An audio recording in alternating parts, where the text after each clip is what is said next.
দুনিয়া সঙ্গীতের সাথে তার ছিল আত্মিক যোগ। পথ দেখিয়েছিলেন বাবা।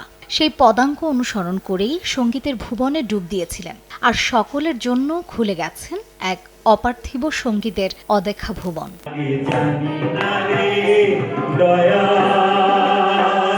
কিংবদন্তি লোকসঙ্গীত শিল্পী আব্বাস উদ্দিনের কনিষ্ঠ পুত্র তিনি।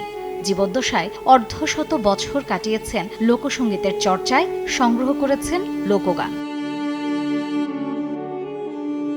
শুধু সঙ্গীতের যাত্রায় নিজেকে সীমাবদ্ধ করে রাখেননি, দু হাত ভরে লিখেছেন, কখনো উপন্যাস, কখনো প্রবন্ধ, আবার তিনি পত্রিকার পাতায় নিজের অনুভবের কথা ব্যক্ত করেছেন অবলীলায়। ভাটিয়ালি, ভাওয়াইয়া, নজরুল গীতি পরিবেশন করে বাংলাদেশের সঙ্গীতকে পৌঁছে দিয়েছেন বিশ্ব দরবারে। এই দেশের গভীরে যে সঙ্গীত ভাণ্ডার, তা আবিষ্কার করেছেন একজন সাধকের বেশে। 2018 সালে স্ট্রোক করার পর থেকে নানা ধরনের শারীরিক জটিলতায় ভুগছিলেন এই শিল্পী।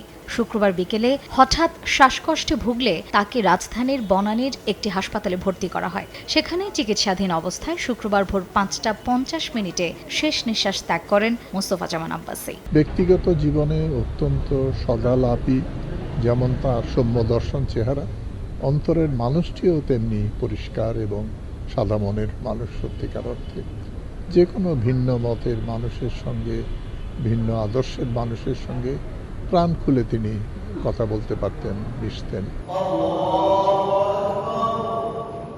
বাদ জোহর গুলশানের আজাদ মসজিদে তার নামাজে জানাজা অনুষ্ঠিত হয়।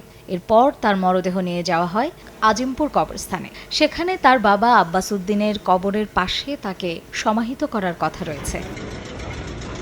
মার্জিয়া শ্রেয়া, সময় সংবাদ, ঢাকা।